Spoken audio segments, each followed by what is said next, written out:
কলিকতাৰ আৰ্জিকল হস্পিটেলত হৈ যোৱা হত্যা আৰু ধৰ্ষণ কাণ্ডই বৰ্তমান সময়ত সমগ্ৰ দেশকে জোকাৰি পেলাইছে। আপোনালোকে নিশ্চয়কৈ সেই হত্যা আৰু ধৰ্ষণ কাণ্ডৰ বিষয়ে অৱগত। বন্ধুসকল, এই হত্যা আৰু ধৰ্ষণ কাণ্ড সংঘটিত হোৱাৰ এটা সপ্তাহৰ ভিতৰতে অইন কিছুমান এনেকুৱা ধৰণৰ ঘটনা সংঘটিত হৈছে। বন্ধুসকল, উত্তৰাখণ্ডৰ এগৰাকী নাৰ্ছক আৰ্জিকল হস্পিটেলত সংঘটিত ধৰ্ষণ কাণ্ডৰ প্ৰতিবাদ কৰি ঘৰলৈ উভতি আহোঁতেই ধৰ্ষণ কৰি হত্যা কৰা হ'ল। বন্ধুসকল, ঝাৰখণ্ডত এগৰাকী ৩.৫ বছৰীয়া শিশুক তেওঁৰ বাছ ড্ৰাইভাৰৰ দ্বাৰা ধৰ্ষণ কৰা হ'ল। বন্ধুসকল, উত্তৰাখণ্ডৰ চাহাৰাপুৰত এগৰাকী ৪ বছৰীয়া শিশুক এগৰাকী ১১ বছৰীয়া শিশুৱে ধৰ্ষণ কৰিলে। বিহাৰত এগৰাকী ১৪ বছৰীয়া শিশুক ধৰ্ষণ কৰা হ'ল। তামিলনাডুত এগৰাকী ২২ বছৰীয়া যুৱতীক ধৰ্ষণ কৰা হ'ল আৰু আকৌ উত্তৰ প্ৰদেশত এগৰাকী ১৪ বছৰীয়া শিশুক তেওঁৰ শিক্ষকৰ দ্বাৰা ধৰ্ষণ কৰা হ'ল। বন্ধুসকল, এই যে চৌপাশে কেৱলমাত্ৰ ধৰ্ষণ আৰু হত্যা সংঘটিত হৈ আছে, এই ধৰ্ষণসমূহৰ প্ৰকৃতাৰ্থত কাৰণসমূহ কেনেকুৱা ধৰণৰ? বন্ধুসকল, বৰ্তমান সময়ত যদি চাবলৈ যাওঁ তেতিয়াহ'লে এই ধৰ্ষণৰ কাৰণ প্ৰধানত পৰ্ণ ভিডিঅ'জৰ প্ৰতি এডিকশ্যন, সমাজত ইনষ্টাগ্ৰাম, ফেচবুক আদিৰ দৰে এপছত থকা ৰিলছত প্ৰদৰ্শিত হোৱা নগ্নতা আৰু সমাজত নৈতিক যৌন শিক্ষাৰ অভাৱেই মূলতঃ এই ধৰণৰ ঘটনাসমূহক কিন্তু সাৰ পানী যোগাই আহিছে। আৰু তাৰ লগতে বিজ্ঞাপন সংস্থাসমূহৰো এই ক্ষেত্ৰত এটা প্ৰধান ভূমিকা আছে। বন্ধুসকল, আজিৰ সময়ত যদি আমি চাবলৈ যাওঁ, সৰুতকৈ সৰু বস্তু এটাৰ বিজ্ঞাপন দিয়াৰ ক্ষেত্ৰতো কিন্তু এগৰাকী মহিলাক প্ৰদৰ্শন নকৰাকৈ সেই বিজ্ঞাপনটো সম্ভৱপৰ হৈ নুঠে। বন্ধুসকল, পুৰুষৰ ৰেজৰ ব্লেডডালৰ পৰা আদি কৰি গাত লোৱা পাৰফিউমটোৰ বিজ্ঞাপনৰ ক্ষেত্ৰতেই কিন্তু মহিলাক এটা বস্তুবাদীক ধৰণে ব্যৱহৃত কৰা হয়, মহিলাক এটা বস্তুৰ ৰূপেৰে কিন্তু প্ৰদৰ্শন কৰা হয়। আৰু এইসমূহ উদ্দেশ্য প্ৰণোদিত মানসিকতাই কিন্তু এই ধৰণৰ ঘটনাক বহু পৰিমাণে সাৰ পানী যোগাই আছে। বন্ধুসকল, কলিকতাৰ ধৰ্ষণ আৰু হত্যাকাণ্ডৰ লগত জড়িত অভিযুক্ত অথবা দোষীগৰাকী শাস্তি পোৱাটো আমি সকলোৱে বিচাৰোঁ। তাৰ লগতে মই কোৱা ঘটনাকেইটা অথবা অইন ঘটনাসমূহৰ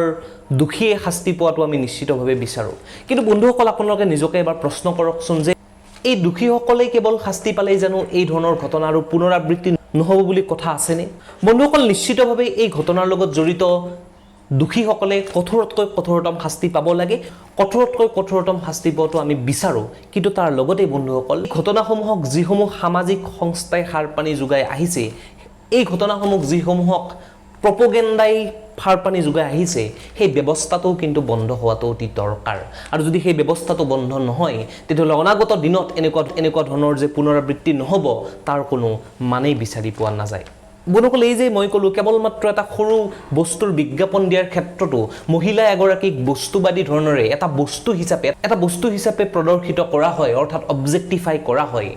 এই ধৰণৰ যিটো মানসিকতা, এই ধৰণৰ যিটো এটা ব্যৱস্থা, এই ধৰণৰ যিটো এটা কণ্টেণ্টৰ জৰিয়তে মানুহৰ মস্তিষ্কত নাৰী যে এটা মাত্ৰ ভোগ্য সামগ্ৰী, নাৰী যে কেৱলমাত্ৰ ভোগৰ এটা সামগ্ৰী, এই ধৰণৰ মানসিকতাটোক যে সন্তপৰ্ণে অতি উদ্দেশ্য প্ৰণোদিতভাৱে সংৰোপণ কৰি থকা হৈছে, এই ব্যৱস্থাটো কিন্তু বন্ধ হোৱাটো দৰকাৰ। এই ব্যৱস্থাটোৰ ক্ষেত্ৰত চৰকাৰে কিন্তু হস্তক্ষেপ কৰা অতি প্ৰয়োজনীয় হৈ পৰিছে। বন্ধুসকল, তাৰ লগে লগে পৰ্ণ এডিকশ্যনৰ ক্ষেত্ৰতো অথবা ইনষ্টাগ্ৰামত প্ৰদৰ্শিত হৈ থকা অনাৱশ্যকীয় নগ্নতায়ো কিন্তু এই ধৰ্ষণৰ দৰে মানসিকতাত কিন্তু বহু ক্ষেত্ৰত সাৰ পানী যোগাই আহিছে। আজিৰ তাৰিখত যদি আপুনি ইনষ্টাগ্ৰামৰ ৰিলটো খুলি লয় তেতিয়াহ'লে 10টা ৰিলৰ ভিতৰত 7টা ৰিলেই কিন্তু যৌন উৎপীড়নমূলক অথবা ধৰ্ষণৰ দৰে অপৰাধক কোনোবাখিনিত সাৰ পানী যোগোৱা বিধৰ ৰিল কিন্তু আপোনাৰ ফিডত এবাৰলৈ হ'লেও আহে। আৰু আপুনি হাজাৰ ভাল কণ্টেণ্ট, হাজাৰ ভাল বিষয়বস্তু ৰিলত চালেও তাৰ মাজত কোনোবাখিনিত নহয় কোনোবাখিনিত 2টা ৰিল হ'লেও আপোনালৈ এনেকুৱা ধৰণৰ আহিবই। গতিকে বন্ধুসকল, এই প্ৰপগেণ্ডাটোক, এই ব্যৱস্থাটো কিন্তু সমানেই বন্ধ হোৱাটো দৰকাৰ। আৰু এই ক্ষেত্ৰত চৰকাৰে কিন্তু এটা দৃষ্টান্তমূলক গভীৰ পদক্ষেপ গ্ৰহণ কৰা দৰকাৰ। অন্যথা এনেকুৱা ধৰণৰ পুনৰাবৃত্তি যে নহ'ব তাৰ কোনো মানে নাই। এনেকুৱা ধৰণৰ ঘটনা পুনৰাবৃত্তি হ'লেই কেৱলমাত্ৰ প্ৰতিবাদ কৰাত বাহিৰেও যে আমাৰ হাতত একো উপায় নাই সেয়াও নিশ্চিত। গতিকে বন্ধুসকল, এই ধৰ্ষণকাৰীসকলে শাস্তি পোৱাটো নিশ্চিতভাৱে প্ৰয়োজন, শাস্তি পোৱাটো নিশ্চিতভাৱে দৰকাৰ। কিন্তু তাৰ লগতে যিটো ফেক্টৰীয়ে এনেকুৱা ধৰণৰ অগণন ধৰ্ষণকাৰীক সদায় জন্ম দি আছে, যিটো ফেক্টৰীয়ে এনেকুৱা ধৰণৰ মানসিকতাৰে পুষ্ট হাজাৰ হাজাৰ ব্যক্তিক জন্ম দি আছে, সেই ফেক্টৰীটোক বন্ধ কৰাটো কিন্তু ধৰ্ষণকাৰীগৰাকীয়ে শাস্তি পোৱাৰ সমানেই প্ৰয়োজন। বন্ধুসকল, বহু ক্ষেত্ৰত সামাজিক মাধ্যমত চৰ্চিত হৈ থকা দেখিবলৈ পোৱা গৈছে যে প্ৰতিগৰাকী পুৰুষে হেনো একোগৰাকী ধৰ্ষণকাৰী। এই ক্ষেত্ৰত যিসকলে এই ধৰণৰ পোষ্টসমূহ শ্বেয়াৰ কৰি আছে তেওঁলোকলৈ মোৰ এটা প্ৰশ্ন যে যদিহে প্ৰতিগৰাকী পুৰুষেই ধৰ্ষণকাৰী তেতিয়াহ'লে আপোনালোকৰ দেউতাক অথবা আপোনালোকৰ দদায়েক বা ভায়েক যদি আছে তেওঁলোকো নিশ্চিতভাৱে একোগৰাকী ধৰ্ষণকাৰী আৰু যদি তেওঁলোকো একোগৰাকী ধৰ্ষণকাৰী তেতিয়াহ'লে তেওঁলোকক শাস্তি দিয়াওটো কিন্তু আপোনালোকৰ দায়িত্ব গতিকে বন্ধুসকল এইখিনি সময় আচলতে এনেকুৱা ধৰণৰ অনাৱশ্যকীয় বিতৰ্ক এনেকুৱা ধৰণৰ অনাৱশ্যকীয় কথাৰে সমাজত এটা লিংগ বৈষম্য সৃষ্টি কৰা নহয় ধৰ্ষণ এটা মানসিক অপৰাধ এটা মানসিকতা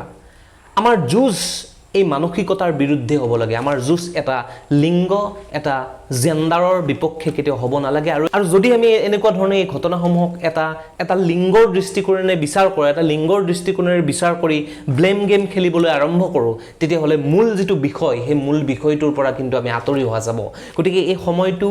ব্লেম গেম খেলাৰ নহয় এই সময়টো লিংগ বৈষম্য সৃষ্টি কৰি মনত যিহকে আহে তিহকে ফেচবুকত লিখি থকাৰ নহয় তাৰ বিপৰীতে এই ধৰণৰ মানসিকতা যি ধৰণৰ মানসিকতাই এই ধৰণৰ অপৰাধসমূহত সাৰ পানী যোগাই আছে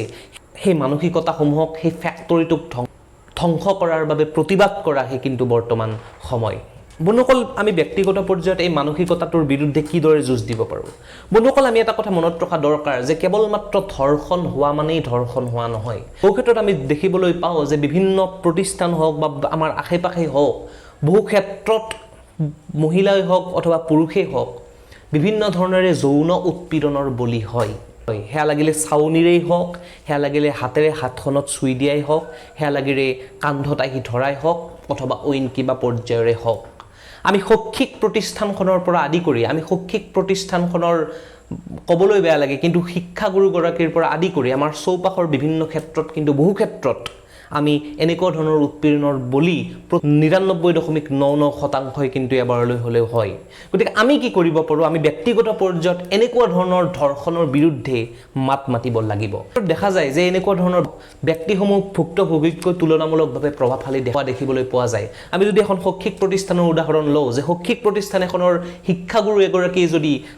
তথাকথিত শিক্ষাগুৰু তেওঁলোকতো শিক্ষাগুৰুত বাৰু নপৰে শিকাই থকা মানুহ এগৰাকী যদি এনেকুৱা ধৰণৰ ঘটনা সংঘটিত কৰে আৰু তাৰ পিছত কেৱল মাত্ৰ তেওঁৰ হাতত ক্ষমতা তেওঁৰ হাতত আপোনাতকৈ বেছি অভিজ্ঞতা আপোনাতকৈ বেছি মানুহৰ লগত চিনাকি আছে বাবেই আপোনাক তেওঁ দবাবলৈ চেষ্টা নিশ্চিতভাৱে কৰে গতিকে তেনে এটা পৰিস্থিতিত আপোনালোকে সজোৰে মাত মাতক তেওঁৰ বিৰুদ্ধে সজোৰে থিয় দিয়ক আৰু তেওঁক শাস্তি পাবলৈ অথবা ক্ষমা খুজিবলৈ বাধ্য কৰাওক ব্যক্তিগত পৰ্যায়ত যদি আমি সকলোৱে এনেকুৱা ধৰণৰ অপৰাধসমূহৰ বিপক্ষে মাত মাতো তেতিয়াহ'লে নিশ্চিতভাৱে সেই মানসিকতাটোৰ যিটো কথা ক'লোঁ সেই ফেক্টৰীটোৰ যিটো কথা ক'লোঁ সেই ফেক্টৰীটো ধ্বংস কৰাৰ ক্ষেত্ৰত কিন্তু শেষ পদক্ষেপ নহ'লেও প্ৰথম পদক্ষেপ হিচাপে পৰিগণিত নিশ্চিতভাৱেই হ'ব গতিকে বন্ধুসকল ধৰ্ষণ এটা মানসিক অপৰাধ ধৰ্ষণ এটা মানসিকতা আৰু এই মানসিকতাটোক উদগনি যোগাই থকা প্ৰতিষ্ঠান উদগনি যোগাই থকা কণ্টেণ্ট এইসমূহক আমি বয়কট কৰিব লাগিব তাৰোপৰি যিসকলে এনেকুৱা ধৰণৰ মানসিকতাৰে পুষ্ট তেওঁলোকৰ বিৰুদ্ধে আমি মাৰ বান্ধি থিয় হ'বই লাগিব আৰু এই কামটো আমি কেতিয়াও অকলে কৰিব নোৱাৰোঁ এই ক্ষেত্ৰত নিশ্চিতভাৱে চৰকাৰৰ হস্তক্ষেপ লাগিব গতিকে কলিকতাত হোৱা এই ধৰ্ষণ আৰু হত্যাকাণ্ডটোত প্ৰাণ হেৰুওৱা চিকিৎসকগৰাকীৰ আত্মাৰ সদ্গতিৰ বাবে আমি মাধ্যম পৰিয়ালৰ ফালৰ পৰা একাজলি শ্ৰদ্ধাঞ্জলি জ্ঞাপন কৰিলোঁ আমি প্ৰাৰ্থনা কৰিলোঁ আৰু লগতে